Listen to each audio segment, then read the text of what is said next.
আফ্রিকার ঘন জঙ্গলে অসম্ভব সুন্দর প্রকৃতিতে ঘেরা প্রাণীদের একটি রাজ্য ছিল, যেখানে সমস্ত প্রাণীরা সুখে শান্তিতে বাস করত। এ বনের একমাত্র রাজা হচ্ছে এই সিংহটি। ওর নাম হচ্ছে মুফাসা। মুফাসা তার রাজ্য ঠিক মতোই পরিচালনা করছিল, কিন্তু তার ভাই একদিন ষড়যন্ত্র করে তাকে পাহাড় থেকে ফেলে দেয়। তারপর সে নিজেই সেখানে নতুন রাজা হয়ে যায়। তবে বনের অন্যান্য প্রাণীরা কি তাকে রাজা হিসেবে মানবে, আর পরবর্তীতে ওই রাজ্যের কি অবস্থা হবে, এই সবকিছুই আজকে আপনাদেরকে শোনাবো।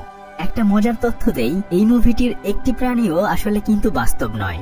ভিএফএক্স সিজিআই এর মাধ্যমে সবগুলো প্রাণীকেই জীবন্ত করে ফুটিয়ে তোলা হয়েছে। আমি বাজি ধরে বলছি, এক মুহূর্তের জন্য আপনি চোখ ফেরাতে পারবেন না। যেহেতু সিনেমনের অ্যানিমেশন চ্যানেলটি একদমই নতুন, তাই আপনাদের কাছে অনুরোধ থাকবে আমাদের চ্যানেলটি সাবস্ক্রাইব করে পাশে থাকা বেল আইকনটিতে ক্লিক করুন। তো চলুন গল্পটি শুরু করা যাক। প্রাণীদের পুরো রাজ্য জুড়ে একটা আনন্দের ধুম পড়ে গেছে, কেননা রাজা মুফাসা এবং রানী সারাবির কোল জুড়ে এক নতুন সন্তান এসেছে। রাজপুত্র সিম্বাকে আশীর্বাদ দেওয়ার জন্য দূর দূরান্ত থেকে একে একে সমস্ত প্রাণীরা ভিড় করেছে, কেননা ভবিষ্যতে এই ছোট্ট বাচ্চাটি এই জঙ্গলের রাজা হবে। রাজপুত্রের নাম হচ্ছে সিম্বা। রাজ্যের সবচেয়ে জ্ঞানী প্রাণী হচ্ছে এই বানরটি। উনার নাম হচ্ছে রফিকি। সে রাজপুত্রকে দুহাতে তুলে সবার সামনে পরিচয় করিয়ে দেয়। রাজপুত্রকে দেখে সবাই অনেক খুশি হয়। সবাই এই অনুষ্ঠানে আসলেও রাজা মুফাসার ভাই ইস্কার কিন্তু সেখানে আসেনি। তাই ওই রাজ্যের এই পাখিটি ইস্কারের কাছে জানতে চায় সে কেন সেখানে যায়নি। এই পাখিটি আসলে এই রাজ্যের দূত। সে পুরো রাজ্যের খবরাখবর রাজার কাছে পৌঁছে দেয়। পাখিটির নাম হচ্ছে জাজু। ইস্কার তখন বলে, আমি কাউকে জবাবদিহি করি না, এই বলে সে তার উপরে হামলা করে। ঠিক তখনই সেখানে রাজা মুফাসা চলে আসে। সে এসে বলে, আজকের অনুষ্ঠানে তোমাকে তো দেখতে পেলাম না। ইস্কার তখন বলে, আমি ভুলে গিয়েছিলাম। মুফাসা বলে, তুমি আমার হুকুম অমান্য করতে পারো না। তাছাড়া কিছুদিন পরে এই রাজ্যের রাজা হবে আমার ছেলে সিম্বা। একথা শুনে ইস্কার বলে, তাহলে ভবিষ্যৎ রাজার জন্য শুভকামনা রইল। এই বলে সে সেখান থেকে চলে যায়। মুফাসা তখন জাজুকে বলে, ওকে নিয়ে যে আমি কি করি? জাজু তখন বলে, বাদ দেন তো ওর কথা। এরপর তারা সেখান থেকে চলে যায়। রাত পেরিয়ে সকাল হওয়ার সাথে সাথেই ছোট্ট সিম্বা তার বাবাকে ডাকতে থাকে। সে বলতে থাকে, বাবা তাড়াতাড়ি উঠো, দেখো সকাল হয়ে গিয়েছে। তুমি না বলেছিলে আজকে আমাকে নিয়ে ঘুরতে যাবে? উঠো না, আর কত ঘুমাবে? এরপরে বাপ বেটা দুজনেই বিশাল একটি পাহাড়ের উপরে যায়। সেখানে গিয়ে সে তার ছেলেকে বলে, দেখো বাবা, ওই যে অনেক দূরে যেখানে আলো ছড়িয়ে পড়েছে, ওই সবটা জায়গা হচ্ছে আমাদের। সিম্বা তখন বলে, বাবা এই সবটা জুড়ে তোমার রাজ্য? মুফাসা তখন বলে, একদিন তুমিও এখানকার রাজা হবে। সূর্যের মতোই রাজারও উত্থান পতন হয়। যখন আমি থাকবো না, এখানকার সবকিছু তুমি শাসন করবে। ছোট্ট সিম্বা তখন বলে, একদিন এ সবকিছু আমার হবে? রাজা মুফাসা তখন বলে, না বাবা, এগুলো আমাদের কারোরই নয়, আমরা শুধু এই রাজ্যটাকে দেখাশোনা করি। সিম্বা তখন বলে, ওই পাহাড়, গাছ, পাহাড়ের পেছনের ছায়া পড়েছে, ওই সব জায়গায় আমি যেতে পারবো? তার বাবা তখন বলে, সব জায়গায় যেতে পারবে, তবে কখনোই ওই পাহাড়ের ছায়ার পেছনে ভুলেও যাবে না। হাঁটতে হাঁটতে তার বাবা তাকে বলতে থাকে, জঙ্গলের সবকিছুই একটা নিয়মের মধ্য দিয়ে চলে, যেখানে আমরা সমস্ত প্রাণীরা একে অপরের সাথে মিলেমিশে থাকি, কেউই কখনো কারো ক্ষতি করি না। তারা বাপ বেটায় নানা ধরনের কথা বলতে থাকে। ঠিক তখন সেখানে জাজু চলে আসে। সে রাজাকে পুরো রাজ্যের খবর শোনাতে থাকে। তখন রাজা তার ছেলে সিম্বাকে বলে, চলো আমরা জাজুর সাথে একটু মজা করি। সিম্বা তখন জাজুকে ভয় দেখানোর জন্য তার উপর হঠাৎ আক্রমণ করে বসে। যাই হোক, এরপরে বাপ বেটা অনেক খুনসুটি করতে থাকে। তবে কিছুক্ষণ পরে জাজু এসে রাজা মুফাসাকে খবর দেয়, হায়নার দলগুলো আমাদের রাজ্যে প্রবেশ করেছে, আপনি এখনই জলদি চলুন। রাজা মুফাসা জাজুকে বলে, তুমি তাহলে সিম্বাকে এখান থেকে নিয়ে যাও, আমি ওদিকটায় গিয়ে দেখছি। সিম্বা তখন বলে, না বাবা, আমিও তোমার সাথে যাব। মুফাসা তখন বলে, ছোটদের ওখানে যেতে নেই বাবা, জাজু তুমি ওকে নিয়ে যাও। সিম্বা তখন একা একা বলতে থাকে, আমি ছোট নই, আমি বড় হয়ে গিয়েছি, আমি তোমার সাথে যেতে চাই। যাই হোক, জাজু সিম্বাকে আরো কয়েকটি বাচ্চা সিংহের কাছে নিয়ে যায়। সিম্বা তখন ছোট্ট একটি পোকার পিছু করতে করতে পাহাড়ের এক কোনায় আসে। সেখানে সে তার চাচু ইস্কারকে দেখতে পায়। ইস্কার তখন বলে, শিকার করা ছোটদের কাজ নয়, বরং তুমি বাড়িতে ফিরে যাও। সিম্বা তখন বলে, না চাচু, আমি একদমই ছোট নই, তাছাড়া ভবিষ্যতে আমি এই জঙ্গলের রাজা হব। সিম্বা মজা করে তার চাচুকে বলে, যখন আমি রাজা হব তখন কিন্তু আমার হুকুম তোমাকেও মানতে হবে। ইস্কার তখন সিম্বাকে বলে, তোমার বাবা কি তোমাকে সমস্ত রাজ্যটা দেখিয়েছে? সিম্বা বলে, হ্যাঁ, তবে ওই দূরের পাহাড়ের ছায়ার দিকে যেতে বারণ করেছে। ইস্কার তখন বলে, হ্যাঁ, ওখানে বাচ্চারা যেতে পারে না, ওখানে হাতিদের কঙ্কালের পাহাড় রয়েছে, তুমি তো এখনো খুবই ছোট, তাই তুমিও সেখানে যেতে পারবে না। এসব কিছু বলে সিম্বাকে উস্কে দেয় ওই জায়গায় যাওয়ার জন্য। বুঝতেই পারছেন, বাচ্চাদেরকে যখন আপনি কোথাও যেতে বারণ করবেন, দেখবেন ওইখানেই ওরা বেশি বেশি করে যাচ্ছে। যাই হোক, চাচু ইস্কারের কথায় তার ভেতরে একটা জিদ চেপে বসে। সে মনে মনে চিন্তা করে, যেভাবেই হোক আমি ওখানে যাবই। ওখান থেকে এসে সে তার বান্ধবী নালাকে বলে, চলো আমরা সামনের দিঘি থেকে ঘুরে আসি। তখন সিম্বার মা বলে, আচ্ছা তোমরা ঠিক ওই দিঘি পর্যন্তই যাবে কেমন, আর তোমাদের সাথে জাজু যাবে। তখন আস্তে আস্তে তারা আগাতে থাকে। নালা সিম্বাকে জিজ্ঞেস করে, তুমি আমাকে কোথায় নিয়ে যাচ্ছ বলো তো? সিম্বা বলে, আমরা ওই পাহাড়ের ছায়ার কাছে যাব, ওখানে নাকি হাতিদের কবরস্থান রয়েছে। নালা বলে, ওখানে যাওয়া কি আমাদের উচিত হবে? সিম্বা বলে, এত ভয় পাচ্ছ কেন তুমি? আমি তো তোমাকে অনেক জায়গায় ঘুরিয়েছি, তাই না? চলো আমার সাথে। তবে আমাদেরকে অবশ্যই জাজুর চোখ ফাঁকি দিয়ে যেতে হবে। তখনই জাজু তাদের সামনে চলে আসে। এসে সে জিজ্ঞেস করে, কি ভবিষ্যৎ রাজা রানী, কোথায় যাচ্ছ তোমরা? তখনই তারা দুজনে লজ্জায় বলে ওঠে, আমরা বিয়ে করুম না, আমরা তো ভালো বন্ধু। তারপর তারা জাজুর চোখ ফাঁকি দেওয়ার জন্য এদিক সেদিক দৌড়াতে থাকে। দিঘির ওখানে অন্যান্য প্রাণীদের ভেতর দিয়ে জাজুর চোখ আড়াল করে তারা অন্য জায়গায় চলে যায়। কিছুক্ষণ পরেই তারা দুজন অদ্ভুত রকমের একটা জায়গা দেখতে পায়। একটু সামনে গিয়ে বিশাল একটি হাতির কঙ্কাল দেখে সিম্বা বলে, দেখো এটাই সেই জায়গা, আমরা সেখানে চলে এসেছি। এখন থেকে কেউ আমাকে আর ছোট বলতে পারবে না। সিম্বা তখন একটু একটু করে সামনের দিকে এগিয়ে যায়। নালা তখন পিছন থেকে বলে, চলো এবার আমরা ফিরে যাই, যে কোনো সময় আমাদের বিপদ হতে পারে। কিন্তু সিম্বা সে কথা হেসে উড়িয়ে দেয়। কিছুক্ষণ পরে সেখানে কয়েকটা হায়ানা চলে আসে। একটা হায়ানা তখন বলতে থাকে, বাহ, অনেক দিন ধরে মাংস খাই না, আর এইবার রাজপুত্রের মাংস খেয়ে ভীষণ মজা হবে। তখনই সেখানে জাজু চলে আসে। সে এসে বলে, দেখো রাজা মুফাসার সাথে তোমরা পাঙ্গা নিও না। হায়নাটি বলে, হায়না এবং সিংহদের মাঝে শুরু থেকে যুদ্ধ লেগে আছে, আজকে মুফাসার ছেলেকে খেয়ে বিশাল প্রতিশোধ নেব। এই কথা বলে তাদের উপর হায়নাগুলো আক্রমণ করে বসে। সিম্বা এবং নালা তখন ভয়ে এদিক সেদিক দৌড়াতে থাকে। এক পর্যায়ে সমস্ত হায়নাগুলো তাদেরকে ঘিরে ফেলে। তবে কিছুক্ষণ পরেই সেখানে রাজা মুফাসা চলে আসে। সেখান থেকে সে নিজের ছেলেকে বাঁচিয়ে হায়নাদেরকে বলে, ভুলেও কোনোদিন আমাদের দিকে চোখ তুলে তাকাবি না। এই বলে সে চলে আসে। রাগে সে তখন সিম্বার সাথে কোনো কথা বলে না, কেননা সিম্বাকে বারণ করার পরেও সে এখানে এসেছে। সে জাজুকে বলে, তুমি নালাকে নিয়ে রাজ্যে চলে যাও, সিম্বার সাথে আমার কিছু কথা আছে। রাজা মুফাসা তখন সিম্বাকে বলে, তুমি জেনে শুনে আমার আদেশ অমান্য করেছো, শুধু তাই নয় তুমি নালাকেও বিপদে ফেলেছো। সিম্বা তখন বলে, বাবা আমি আমার যোগ্যতা প্রমাণ করতে চেয়েছিলাম, আমার মনে হচ্ছিল আমি যদি ওখানে একা একা যেতে পারি তাহলে তুমি আমাকে অনেক সাহসী মনে করবে। তখন রাজা মুফাসা বলে, একজন রাজা কখনোই কাউকে বিপদে ফেলে না, তবে আজকে আমি অনেক ভয় পেয়ে গিয়েছিলাম যদি তোমার কিছু হয়ে যেত। সিম্বা তখন নিজের ভুল বুঝতে পারে। মুফাসা সিম্বাকে বলে, ওই আকাশের তারাগুলো দেখছো, ওখান থেকে আগের সমস্ত রাজারা আমাদেরকে দেখছে, যদি কখনো কোনো বিপদে পড়ো তারা তোমাকে সঠিক পথ দেখাবে। এভাবে বাপ বেটা তখন অনেক গল্প করে। ওদিকে হায়ানারা একে অপরকে বলতে থাকে, রাজা মুফাসা আসলেই অনেক সাহসী। তখন আরেকটি হায়ানা বলে, রাজা মুফাসাকে একদিন উচিত শিক্ষা দিতে হবে। ঠিক তখনই ওখানে একটি সিংহ চলে আসে। হায়ানাগুলো ভাবে হয়তো রাজা মুফাসা চলে এসেছে, কিন্তু তারা দেখে এটা মুফাসা নয়, বরং মুফাসার ভাই ইস্কার সেখানে এসেছে। সে এসে হায়ানাদেরকে বলে, আজকে তোমাদের জন্য কচি দুটো বাচ্চা পাঠিয়েছিলাম, আর তোমরা সেটা স্বীকার করতে পারলে না। তখন একটা হায়ানা বলে, মুফাসার জন্য আমরা সেটা করতে পারিনি। ইস্কার তখন বলে, আমি তোমাদেরকে আরো অনেক বেশি শিকার করার ব্যবস্থা করে দেব। তখন হায়ানাটি বলে, যতদিন রাজা মুফাসা বেঁচে রয়েছে ততদিন আমরা কখনোই যাকে খুশি তাকে শিকার করতে পারবো না। ইস্কার তখন বলে, তাহলে আমরা রাজা মুফাসাকে মেরে ফেলবো। এটা শুনে সবাই অবাক হয়ে যায়। এরপর মুফাসার ভাই ইস্কার রাজা হওয়ার লোভে হায়ানাদের সাথে রাজা মুফাসাকে হত্যা করার ষড়যন্ত্র করে। পরদিন সকালবেলা রাজা মুফাসা সিম্বাকে নিয়ে পাহাড়ের কাছে যায়। তার বাবা তাকে বলে, তুমি এখানে কিভাবে সিংহরা অনেক জোরে হুঙ্কার দেয় এটার প্র্যাকটিস করতে থাকো। এরপর সিম্বা একা একা বড় সিংহদের মতো গর্জন দিতে চেষ্টা করে। তবে কিছুক্ষণ পরে কিছু বন্য মহিষের দল ওই পথ দিয়ে দৌড়াতে শুরু করে। সিম্বা তখন ভয়ে নিজের জীবন বাঁচাতে এদিক সেদিক ছোটাছুটি করে। তবে ওদিকে ইস্কার গিয়ে রাজা মুফাসাকে বলে, জলদি এসো, মহিষের দল সিম্বাকে আক্রমণ করেছে, দেরি করলে হয়তো আমরা ওকে বাঁচাতে পারবো না। সিম্বা নিজের জীবন বাঁচানোর জন্য একটা গাছের ডালের উপর গুটিসুটি করে বসে থাকে। মুফাসা এসে সিম্বাকে ওখান থেকে বাঁচিয়ে একটি জায়গায় রেখে দেয়। তারপর সে পাহাড়ের উপরে উঠতে শুরু করে। সেখানে গিয়ে সে দেখে ইস্কার দাঁড়িয়ে রয়েছে। মুফাসা ইস্কারকে বলে, আমাকে সাহায্য করো। ঠিক তখনই ইস্কার রাজা মুফাসাকে পাহাড়ের উঁচু থেকে নিচে ফেলে দেয়। সিম্বা দেখে যে তার বাবা নিচে পড়ে গিয়েছে। তারপর সে কান্না করতে করতে তার বাবার কাছে আসে। তার বাবাকে সে ডাকতে থাকে, বাবা তুমি ওঠো, কিন্তু তার বাবা কোনো কথা বলে না। সে নিরুপায় হয়ে তখন তার বাবার কোলের কাছে শুয়ে পড়ে। ঠিক তখনই স্কার এসে বলে, সিম্বা তুমি এটা কি করেছো? তুমি তোমার নিজের বাবাকে খুন করে ফেললে। তোমাকে নিয়ে তোমার বাবার কত স্বপ্ন ছিল।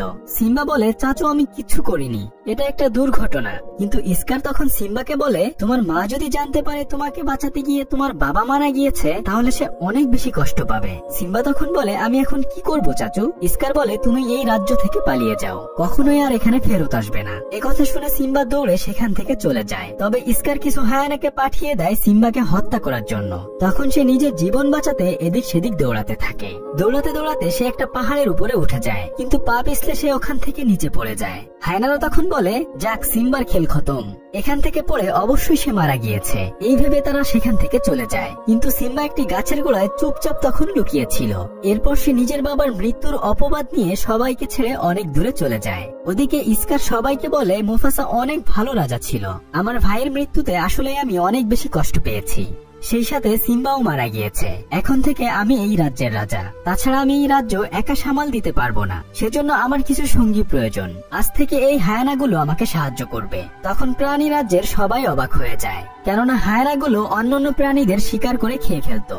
সিম্বা একাকী অনেক পথ পাড়ি দিয়ে ক্লান্ত হয়ে খোলা আকাশের নিচে শুয়ে পড়ে। ঠিক তখনই একদল শকুন মনে করে হয়তো সিম্বা মারা গিয়েছে, তাই তারা তার মাংস খাওয়ার জন্য প্রস্তুত হয়। ঠিক তখনই কোথা থেকে যেন দুটি প্রাণী চলে আসে। তারা শকুনের হাত থেকে সিম্বাকে বাঁচিয়ে নেয়। সিম্বা তখন তাদেরকে জিজ্ঞেস করে, তোমরা কারা? তখন তারা বলে, আমি পুম্বা আর আমি টিমন। যাই হোক, শকুনের হাত থেকে আমরা তোমাকে বাঁচিয়েছি। সিম্বা তখন মন খারাপ করে বলে, আমার আর বেঁচে থেকেই বা কি লাভ? পুম্বা আর টিমন তখন ভাবে, যদি আমাদের সাথে আমরা একটা সিংহকে রাখতে পারি তাহলে অবশ্যই অনেক বেশি ভালো হবে। তাই তারা তখন হাকুনা মাটাটা গান গেয়ে সিম্বার মন ভালো করে দেয়। এরপর তারা দুজন মিলে সিম্বাকে তাদের রাজ্যে নিয়ে আসে। প্রাণীদের এই রাজ্যটাও অনেক সুন্দর ছিল, তবে এখানে কেউ কাউকে শিকার করতো না, সবাই পোকামাকড় খেয়ে জীবনযাপন করত। তারা দুজন তখন সিম্বাকে বলে, এখানে থাকতে হলে কোনো প্রাণীকে হত্যা করা যাবে না, সবার সাথে মিলেমিশে থাকতে হবে। সিম্বা তখন নিরুপায় হয়ে সেখানে পোকামাকড় খাওয়া শিখে নেয়। এখানেই সিম্বা নতুন প্রাণীদের সাথে নিজেকে খাপ খাইয়ে নেয়। আস্তে আস্তে সে মস্ত বড় একটা সিংহতে পরিণত হয়। কিন্তু ওদিকে রাজা মুফাসা মারা যাওয়ার পরে স্কার হায়ানাদেরকে সাথে নিয়ে ওই রাজ্যের অবস্থা খারাপ করে দিয়েছে। হায়ানারা এক এক করে অনেক প্রাণী শিকার করে খেয়ে ফেলেছে। নিজেদের জীবন বাঁচানোর জন্য ওই রাজ্য থেকে অনেক প্রাণী সেখান থেকে পালিয়ে গিয়েছে। আর এখন নালাও অনেক বড় হয়ে গেছে। সে রানীকে বলে, এভাবে চলতে থাকলে আমাদের রাজ্যের অবস্থা একদম খারাপ হয়ে যাবে। আমরা এইভাবে চুপচাপ করে বসে থাকতে পারি না, হয়তো আমাদের এর প্রতিবাদ করতে হবে, না হলে এখান থেকে পালিয়ে যেতে হবে। তখন রানী সারাবি বলে, আমরা চাইলেই এখন প্রতিবাদ করতে পারবো না, আমাদেরকে ভালো সময়ের জন্য অপেক্ষা করতে হবে। ওদিকে স্কার প্রাণীদের শিকার করে মাংস খাচ্ছিল। রানী এসে স্কারকে বলে, প্রাণীদের শিকার করা এখন তো ছেলে খেলা হয়ে গেছে। স্কার তখন রানীকে বলে, এই রাজ্যের সবচেয়ে শক্তিশালী প্রাণী হচ্ছে আমি, তাই আমি যাকে খুশি তাকেই শিকার করতে পারি। তাছাড়া আমার সামনে দাঁড়ানোর মতো ক্ষমতা কারোরই নেই। তবে তুমি আর কতকাল একা একা থাকবে? বরং তুমি আমাকে তোমার রাজা হিসেবে মেনে নাও। যদি তুমি আমাকে তোমার রাজা হিসেবে মানো তাহলে সবাই আমাদের কথা শুনবে।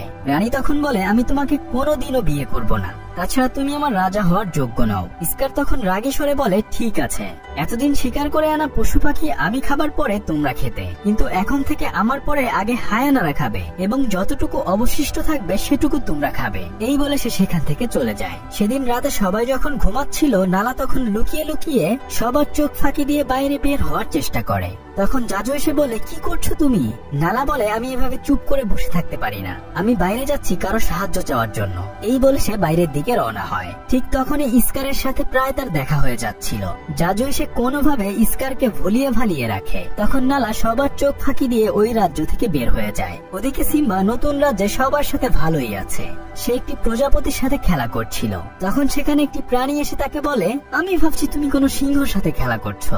যাই হোক, তুমি তো আর আসল সিংহ না। এগুলো শুনে সিম্বা মনে মনে একটু কষ্ট পায়। এরপর সিম্বা বাকি সবাইকে পোকামাকড় খাবারের ব্যবস্থা করে দেয়। তারপর তারা সবাই মিলে হই হুল্লোড় করে পোকামাকড় খেতে থাকে। ওদিন রাতের বেলা সিম্বা তার বন্ধুদের সাথে শুয়ে শুয়ে আকাশের দিকে তাকিয়ে তারা দেখছিল। কিছুক্ষণ পর তার বাবার কথা মনে করে সে মন খারাপ করে আকাশের দিকে তাকিয়ে থাকে। তখনই তার শরীর থেকে একগুচ্ছ চুল পড়ে যায়। সকালবেলা সেই চুলগুলো নদীর পানিতে ভাসতে ভাসতে যেতে থাকে। ঠিক তখন একটি পাখি এসে চুলগুলো তার বাসা বানানোর জন্য নিয়ে যায়। তবে চুলগুলো শুকিয়ে যাওয়ার পরে সেই পাখির বাসা থেকে একটা ডালের উপর এসে পড়ে। আর তখন গাছের নিচে থাকা জিরাফটি গাছের পাতার সাথে চুলগুলো খেয়ে ফেলে। স্বাভাবিকভাবে সেগুলো গোবরে পরিণত হয়। যাই হোক, একটি পোকা জিরাফের গোবর নিয়ে যাচ্ছিল। এক পর্যায়ে সেগুলো ভেঙে গেলে সেখান থেকে চুলগুলো বের হয়ে পড়ে। বাতাসে উড়ে সেগুলো অন্য একটি জায়গায় চলে যায়। এরপর একদল পিঁপড়ে নিজেদের ঘর বানানোর জন্য পাতার সেই চুলগুলো নিয়ে গাছের উপরে যায়। ঠিক তখনই ওই গাছের ওখানে রফিকি বসেছিল। সে চুলগুলো হাতে নিয়ে বুঝতে পারে এটা সিম্বার চুল। সিম্বা এখনো বেঁচে আছে। নতুন রাজ্যে সমস্ত প্রাণীরা হেসে খেলে তাদের জীবন পার করছিল, কিন্তু হঠাৎ করেই কোথা থেকে যেন একটা সিংহ এসে তাদের উপর আক্রমণ করে বসে। পুম্বা এবং টিমন নিজের জান বাঁচাতে প্রাণপণ দৌড়াতে থাকে।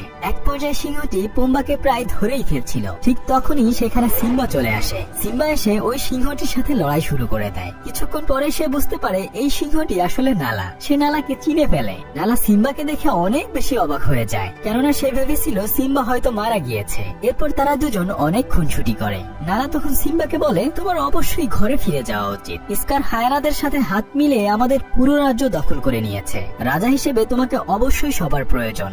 সিম্বা তখন বলে, এখন থেকে এটাই আমার বাড়ি। তুমি আমার সাথে এখানেই থাকো, তুমি ফিরে যেও না। এখানে তোমার অনেক বেশি ভালো লাগবে। কিন্তু নালা বলে, দেখো সিম্বা, আমি এটা কখনোই করতে পারবো না। সিম্বা বলে, আচ্ছা পরে ভেবে দেখবো আমরা। তার আগে চলো এখানকার রাজ্যটি আমি তোমাকে ঘুরিয়ে দেখাই। এরপর সে পুরো রাজ্যটি ঘুরিয়ে দেখায়। নালা বলে, বাহ, আসলেই তো জায়গাটা অনেক বেশি সুন্দর। তবে তুমি এতদিন কেন বাড়িতে ফিরে যাওনি? তুমি ওখানকার রাজা ছিলে। সিম্বা তখন বলে, আমি কোনো রাজা নই, ওখানকার রাজা স্কার।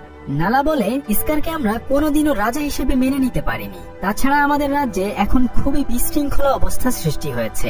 স্কার এবং হায়নারা প্রায় সমস্ত প্রাণীদের শিকার করে ফেলেছে। তাছাড়া তোমার মায়ের সাথে দেখা করার জন্য হলেও তোমাকে সেখানে যাওয়া উচিত ছিল। সিম্বা তখন বলে, না, আমি কখনোই সেখানে যেতে পারি না। এখানে আমি ভালোই আছি, হাকুনা মাটাটা। নালা তখন বলে, এগুলো তুমি কি বলছো? সিম্বা বলে, এর অর্থ হচ্ছে যা হবার তাই হয়ে গেছে। এগুলো ভেবে শুধু শুধু কষ্ট পাওয়ার কি দরকার? নালা তখন বলে, তুমি আর আগের মতো নেই। আমি এসেছিলাম এখানে সাহায্যের জন্য, তবে আমার মনে হচ্ছে আমি ভুল কোথাও চলে এসেছি। ভালো থেকো সিম্বা। এই বলে নালা সেখান থেকে চলে যায়। সিম্বা তখন মন খারাপ করে বলতে থাকে, আমার কাউকে দরকার নেই, আমি একা একাই এখানে ভালো আছি। ঠিক তখনই রফিকি বলে, একা একা ভালো থাকা যায় না, বরং সবাইকে নিয়ে ভালো থাকতে হয়। সিম্বা তখন রফিকিকে বলে, আপনি আসলে কে?